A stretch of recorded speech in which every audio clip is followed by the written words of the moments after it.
Hello मुलांनो, कसे आहात? मी तुमची लक्ष्मी आजी. आज आपण शब्दांचे अर्थ समजून घेऊया. तर अबोला धरणे म्हणजे रुसून बसणे. तुम्हाला मम्मीने खाऊ नाही दिलं तर रुसून बसता की नाही? तर तसं. बहुतांश म्हणजे बहुतेक. तिकडे बहुतेक लोक जमले आहेत किंवा बहुतेक काम होत आलं. किती काम झालं रे? बहुतेक होत झालं आहे म्हणजे बहुतांश होत आलं. पटकन म्हणजे लगेच. अभ्यास पटकन पूर्ण करा तरच जेवण देणार. असं. उराशी म्हणजे छातीशी. आता बाळाला आई उराशी धरते, छातीशी धरते, एकदम मायेने कवटाळून धरते. तर उराशी धरणे. मुभा मुभा म्हणजे सवलत. आता सवलत कशी म्हणणार तुम्ही? आता समजा शाळेत फी भरता तुम्ही, होय की नाही? मग एखाद्याचं वार्षिक उत्पन्न कमी असलं तर त्याला सवलत भेटते, कमी फी घेतात त्याच्याकडून किंवा अर्धी फी नंतर वापस देतात, असं. तर सवलत ती. बालक म्हणजे छोटे मूल. लहान मुलाला बालक म्हणतात.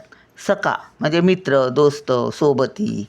वार्ता म्हणजे बातमी. आपण टी व्हीवर बातम्या बघतो ना, वार्ता पेपर वगैरे आहेत की नाही बातम्या.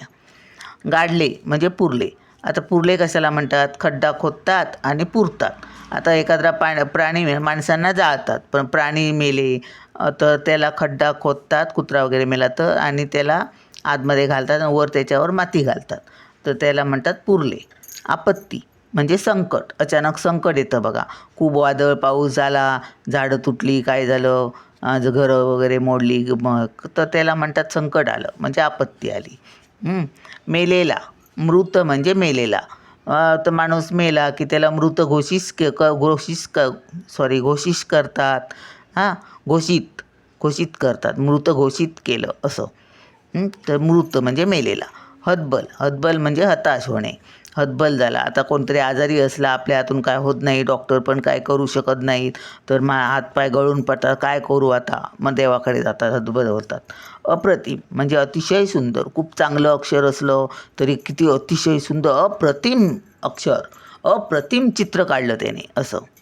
प्रशंसा करणे म्हणजे वाहवा करणे, स्तुती करणे. किती तो छान गुणी पोरगा आहे, तो मस्त एकदम, अशी वाहवा करतात. तर मेहनत करणे म्हणजे कष्ट करणे, श्रम करणे, काम करणे. काम करणे पण येतं. चला मग भेटूया पुढच्या व्हिडिओत. बाय.